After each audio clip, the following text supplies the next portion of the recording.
오늘 하나님 말씀 보겠습니다. 하나님 말씀은 로마서 12장 1절에서 2절 말씀입니다. 로마서 12장 1절에서 2절.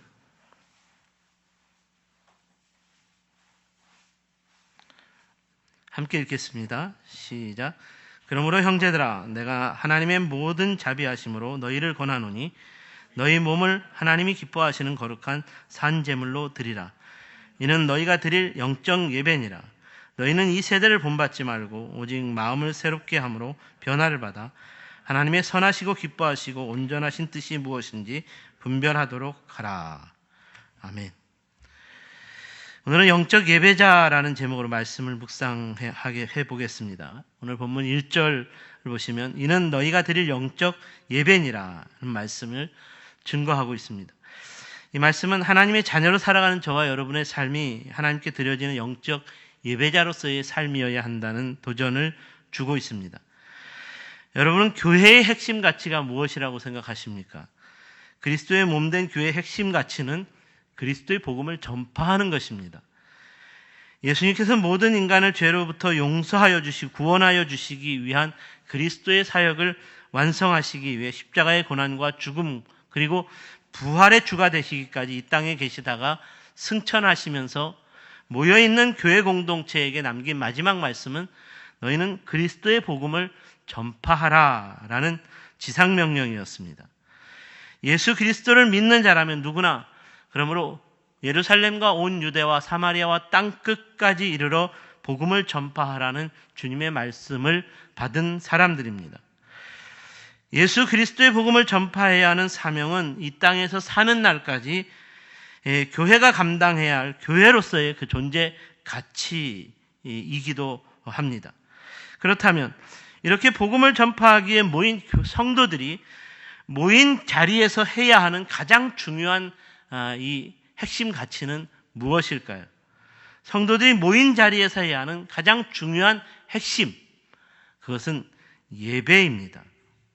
하나님께서 천지를 창조하신 후에 안식일을 제정하셨는데 이때 죄를 범하지 않았던 에덴 동산에 살고 있던 인간이 해야 하는 가장 중요한 핵심적 삶은 예배자의 삶이었습니다. 하나님께 대한 경배와 찬양의 예배를 드리는 것이었습니다. 그러므로 예수 그리스도의 복음으로 말미암아 잃어버린 신락원을 회복한 구원받은 성도의 삶도 모일 때, 또 주일에 모일 때, 그리고 서로 모이기를 힘쓰는 모임 공동체에서 가장 중요하게 생각해야 하는 것은 하나님께 드리는 예배라는 말입니다. 오늘 본문의 바울은 바로 이런 차원에서 구원받은 성도에게 있어서 영적 예배는 무엇이며 영적 예배자로서 성도는 어떻게 살아야 하는가를 도전해주고 있습니다. 그렇다면 먼저 성도인 우리가 어떻게 영적 예배를 드려야 하는가에 대해 생각해 보아야 합니다. 너희 몸을 하나님이 기뻐하시는 거룩한 산 제물로 드리라. 이는 너희가 드릴 영적 예배니라. 여기서 영적 예배라는 이 단어를 우리가 생각해 보아야 합니다. 우리는 흔히 영적이라고 하면 우리 몸과는 크게 상관없이 마음의 예배만을 생각하기가 쉽습니다. 이게 몸과 마음을 구별한다는 것입니다. 오늘날 많은 성도들이 영적인 것과 육적인 것을 구별하는 경향이 있습니다. 이는 잘못된 것입니다. 오늘 본문에서 영적 예배라는 단어는 하나님께 대하여 합당하다라는 뜻을 가지고 있습니다. 그러니까 하나님께서 보실 때 가장 합당한 예배는 무엇이냐라는 이 말입니다. 이에 대하여 바울은 너희 몸을 하나님이 기뻐하시는 거룩한 산제물로 드리라라고 말합니다. 이는 몸을 배제한 우리 마음만 하나님께 드리는 예배가 아니라 하나님께서 기뻐하시는 영적 예배, 정말 하나님 앞에서 합당한 예배는 우리 몸을 포함한 마음과 함께 거룩한 산 제물로 드려져야 하는 예배이어야 한다고 정의하고 있습니다. 다시 말해서 하나님이 기뻐하시는 가장 합당한 예배는 우리 몸과 마음을 드리는 예배라는 것입니다. 어떻습니까? 오늘 여러분은 하나님께 대하여 몸과 마음을 드리는 예배자로 나오셨습니까? 코로나19로 교회가 아닌 가정에서 영상 예배를 드리게 되는 초유의 상황들이 계속되고 있습니다. 이런 상황들 속에서 하나님께 대한 예배를 마음으로 드리면 된다고 생각하는 것으로 인해 우리 스스로가 큰 위로와 힘을 얻으며 점점 마음을 드리는 예배자로 만족하며 살아가고 있지는 않는가 하는 생각이 들기도 합니다. 사랑하는 여러분, 사랑하는 연인과의 관계 속에서 내가 너에게 마음을 다하여 사랑한다고 고백하고 내 마음을 너는 보지 못하겠느냐, 느끼지 못하겠느냐라고 말한다면 어떻게 될까요? 아니요, 당신의 마음이 아닌 몸의 행동을 보여달라는 요구는 끊임없이 계속될 것입니다. 마음을 전달하기 위해서는 몸이 함께 와야 하기 때문입니다. 몸과 마음은 결단코 분리될 수 없기 때문입니다. 사도 바울이 로마서를 기록할 당시에 사람들은 그리스 철학, 그리스 사상을 좇았습니다. 이 그리스 철학과 사상의 핵심은 영과 육체의 이분법을 추구한다는 것입니다. 즉 몸과 마음을 분리했다는 말입니다. 마음은 우월한 것이기 때문에 형이상학적이고 이상적인 삶을 추구해야 한다고 말합니다. 하지만 마음과 분리된 몸은 열등한 존재이기 때문에 서로 싸우고 분열하고 죽이고 갈등하며 또 자기 욕심을 추구하는, 자기 욕정을 추구하는 음란과 쾌락을 추구하는 자유로운 삶을 살 수 있다라고 말합니다. 이런 그리스 철학과 사상을 계승한 로마인들의 마음은 매우 형이상학적이고 이상적인 인간 사회를 추구했고, 이로 인하여 오늘날 민주주의의 기원이 되는 공화정을 탄생시켰지만 육체적으로는 이상사회를 실현하기 위한 정복전쟁을 좋아했고, 이로 인하여 매우 잔혹했으며 성적으로 타락했으며 동성애가 가장 난무한 음란한 사회를 만들어냈다는 것이 역사가들의 평가입니다. 그러니까 이런 시대 속에서 바울은 말합니다. 너희 몸을 하나님께서 기뻐하시는 거룩한 산제물로 드려야 한다. 너희 몸과 마음이 드려지지 않는 예배는 영적인 예배일 수가 없다는 말입니다.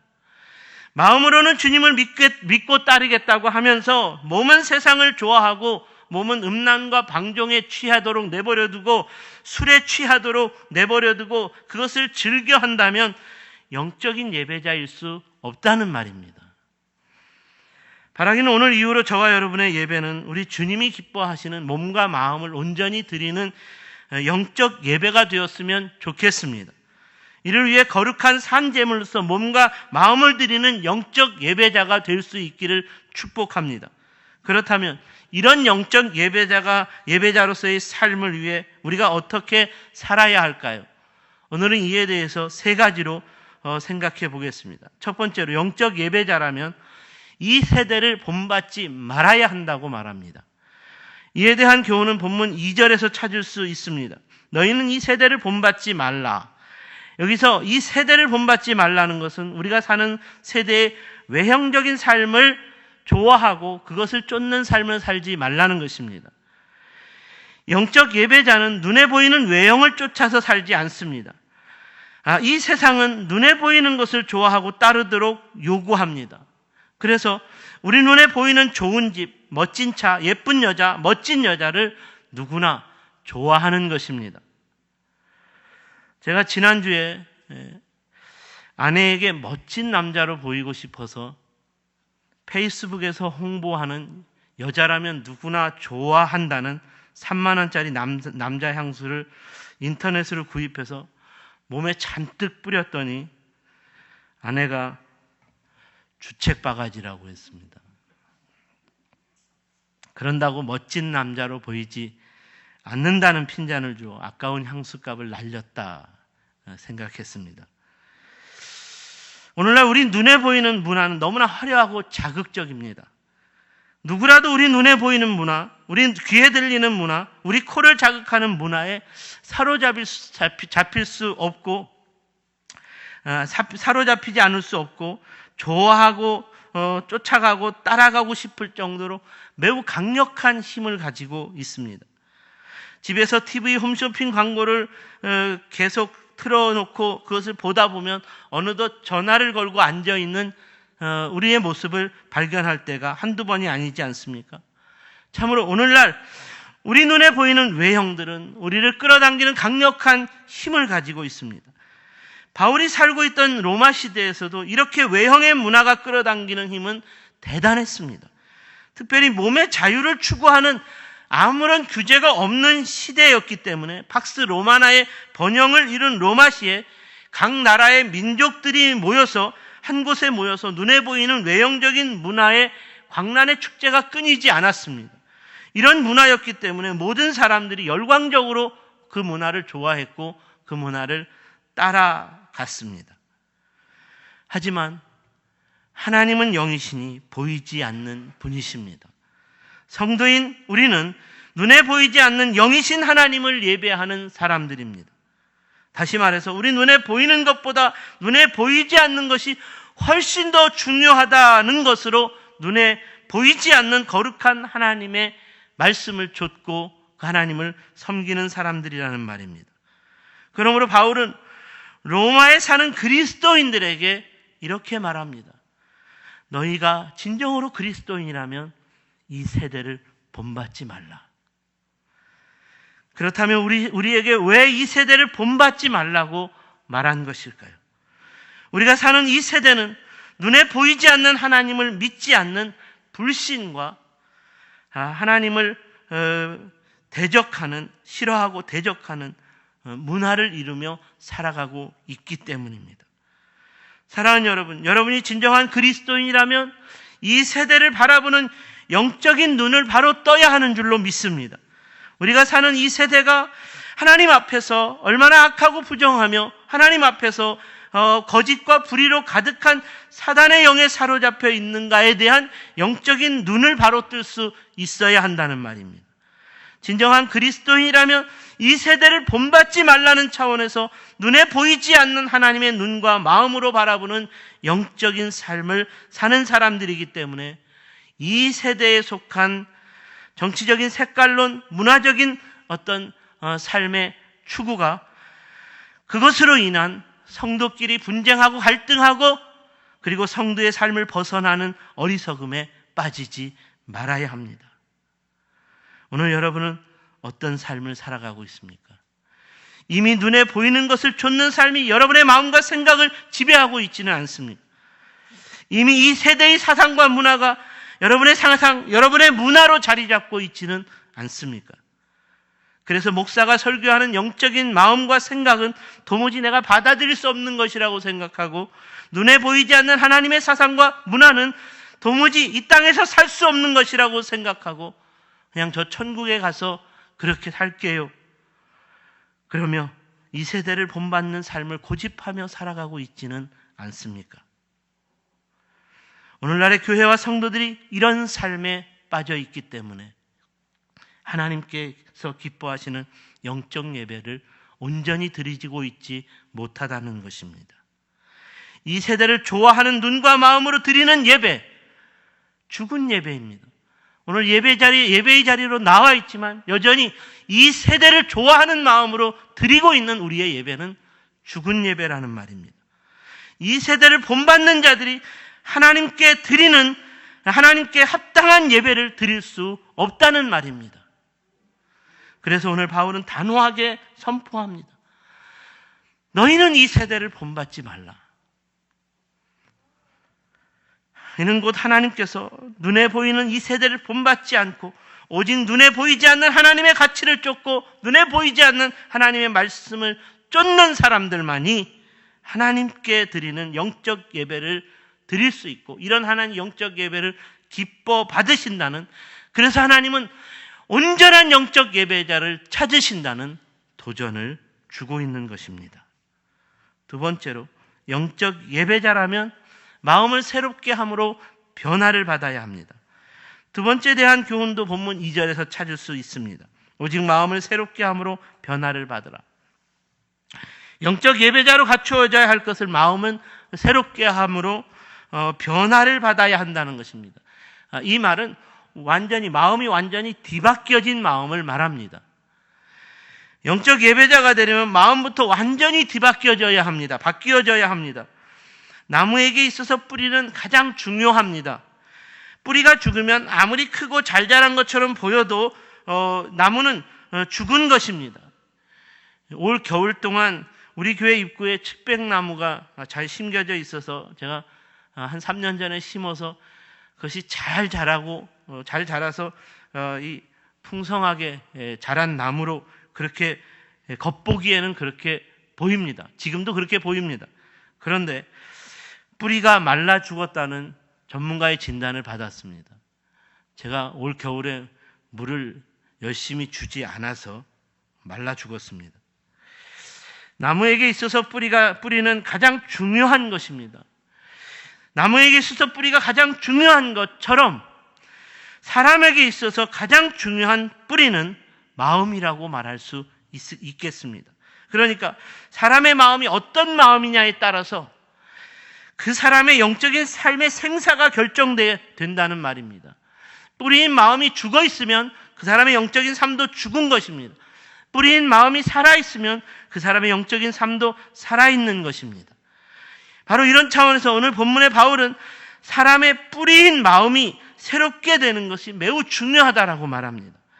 그러면 하나님을 기쁘시게 하는 영적 예배자라면 반드시 완전히 바뀌어진 마음이어야 한다라고 말합니다. 그렇다면 구체적으로 어떻게 바뀌어진 것일까요? 어떻게 바뀌어져야 하는 것일까요? 이전에는 탐욕으로 가득했던 마음이 나누어주는 마음으로 가득 바뀌어 버려야 합니다. 이전에는 원망과 불평으로 가득했던 마음이 감사와 은혜를 고백하는 마음으로 바뀌어져야 합니다. 이전에는 미움과 시기와 다툼으로 가득했던 마음이 사랑과 긍휼과 용서를 하는 마음으로 가득해야 한다는 것입니다. 사랑하는 여러분, 하나님께서 기뻐하시는 영적 예배는 이렇게 새로운 마음으로 변화를 받는 것으로서 완전히 바뀌어진 마음을 가진 사람만이 드릴 수 있는 영적 예배라는 것을 잊지 마시기 바랍니다. 이렇게 완전히 바뀌어진 마음으로 드려져야 하는 예배이기 때문에 다윗은 자신의 바뀌어지지 않은 마음을 우슬초로 씻어달라고 하나님께 간구했습니다. 우슬초는 구약에서 제사장들이 죄로 인하여 더럽혀진 마음을 정결하게 씻기 위해 양의 피를 적셔 뿌리는 도구였습니다. 그러니까 우슬초는 영적으로 죽은 마음을 영적으로 살 수 있는 마음으로 완전히 바꾸어 놓기 위한 거룩한 영적인 도구였다는 말입니다. 오늘 여러분은 어떤 마음을 가지고 예배자의 자리로 나오셨습니까? 혹 죄악과 어둠이 가득한 마음으로 나오진 않으셨습니까?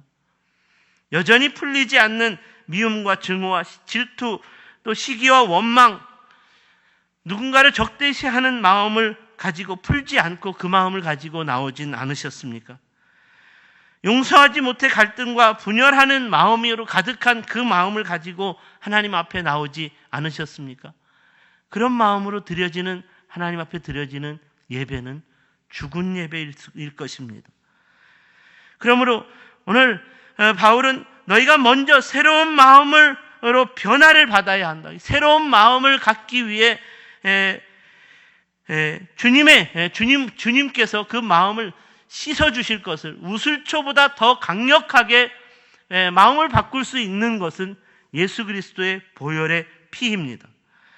그러므로 진정으로 하나님께서 기뻐하시는 영적 예배를 드리려면 마음을 새롭게 함으로 변화를 받아야 합니다.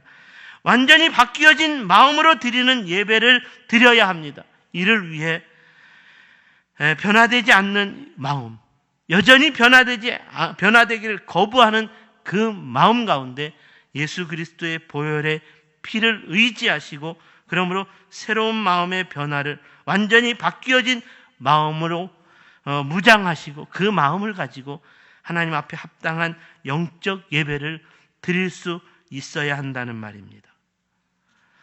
세 번째로 영적 예배자라면 하나님의 뜻이 무엇인지 분별해야 합니다. 이에 대한 교훈도 본문 2절입니다. 너희는 하나님의 선하시고 기뻐하시고 온전하신 뜻이 무엇인지 분별하도록 하라. 마지막 세 번째로 온전한 영적 예배자가 되려면 분별할 수 있어야 한다고 말합니다. 온전한 영적 예배를 위해 분별해야 하는 것은 너무나 중요하다는 말입니다. 구체적으로 그렇다면 무엇을 분별해야 합니까? 무엇이 하나님의 뜻인지 분별해야 한다는 것입니다. 더 구체적으로 무엇이 하나님의 뜻 안에서 온전한 것인지, 무엇이 하나님의 뜻 안에서 거짓된 것이고 참된 것인지 분별해야 합니다. 그리고 또한 무엇이 하나님의 뜻 안에서 선한 것이고 악한 것인지를 분별할 수 있어야 한다는 것입니다.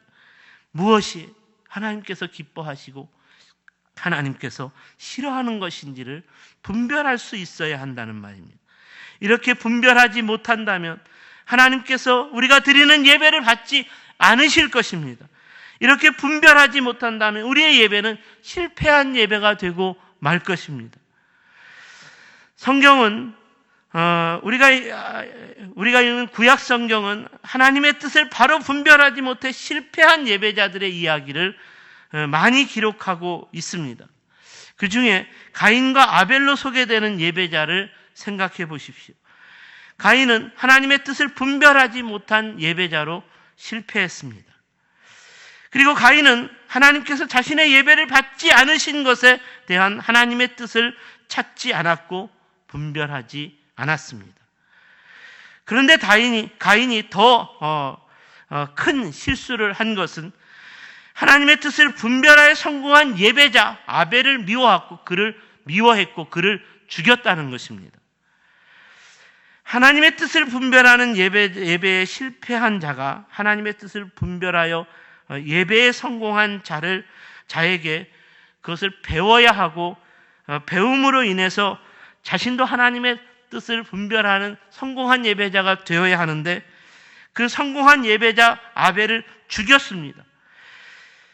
너무나 당연하게 성공한 예배자의 삶을 배워야 하는데 그 성공한 이 예배자 아벨을 죽인 가인은 결국 하나님을 기쁘시게 하는 영적 예배자로서의 삶을 영원토록 배울 수 없었고 영원토록 실패한 예배자로서 낙오되는 인생을 살았기에 그 가인과 가인의 후손은 저주받은 후손이었다라고 성경은 이야기합니다.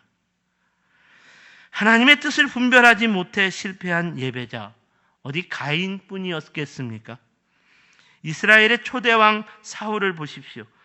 사울은 하나님의 선지자 사무엘에게 기름 부음을 받은 왕이었습니다. 하나님의 뜻 가운데서, 섭리 가운데서 기름 부음을 받은 왕이었습니다.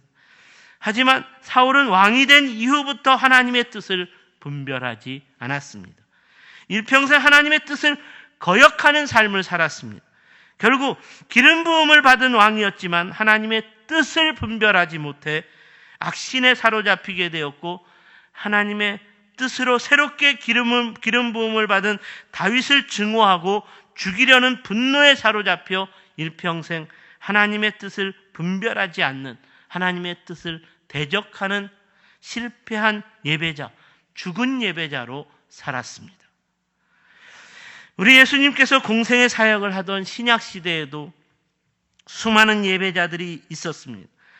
그들 가운데 특별히 대제사장, 바리새인들, 서기관들은 당시의 백성들에게 하나님의 뜻을 가르치고 그리고 하나님께 대하여 예배를 인도하는, 가르치는 영적 지도자들이었습니다. 하지만 이들도 하나님의 뜻 안에서 분별하지 못했습니다. 무엇이 참된 것이고 거짓된 것인지 분별하지 못했습니다. 그저 오랜 동안 자신들이 누려온 기득권의 명예와 권세를 지킬 수 있는 것이라면 거짓을 참이라 말하고 참을 거짓이라 바꾸는 불의도 서슴없이 자행했습니다. 자신들이 하는 행위가 선인지 악인지, 하나님이 기뻐하시는 일인지 싫어하는 일인지를 분별하지 않았습니다. 그래서 일평생 하나님께 예배드리는 자로서의 삶을 살았지만 결국은 하나님의 아들 예수를 십자가에 못 박아 죽이는 것으로서 죽은 예배를 드리는 자, 실패한 예배자가 되고 말았다는 것입니다. 사랑하는 여러분, 오늘 여러분은 어떤 예배자입니까? 혹 가인과 사울처럼 죽은 예배자로 살고 있지는 않습니까? 하나님의 뜻을 분별하지 못해 참된 것을 참되다 말하지 않고 거짓된 것을 거짓되다 분별하지 않고, 음란한 것을 음란하다 분별하지 않고, 방종한 것을 방종하다 분별하지 않고, 악한 것을 악하다, 어두운 것을 어두움이라고 분별하지 않는 것으로서 죽은 예배자로 살고 있지는 않느냐는 말입니다. 오늘날 많은 그리스도인들이 세상과 타협하는 것으로서 하나님의 뜻을 분별하지 않고 살아가는 것을 너무나 당연하게 여기며 살아가고 있습니다. 그래서 그런 그리스도인들의 삶을 가리켜 예배를 드리지만 죽은 예배자라고 말하고, 죽은 예배로 드려지는 교회 공동체에 무슨 부흥이 있겠습니까? 무슨 능력이 있겠습니까? 무슨 예수 복음이 전파될 수 있겠습니까?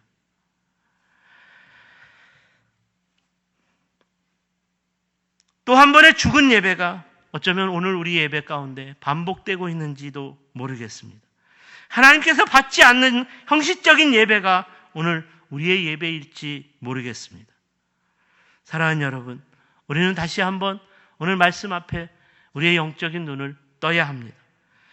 한 주간 동안 저와 여러분의 삶이 정말 그리스도인의 삶으로서 하나님의 뜻 안에서 철저하게 분별하며 살아왔는가 점검해 볼 수 있어야 하겠습니다. 그래서 오늘 저와 여러분의 예배가 하나님의 뜻 안에서 분별함으로써 하나님 앞에 드려지는 영적인 예배가 되어야겠다는 것입니다.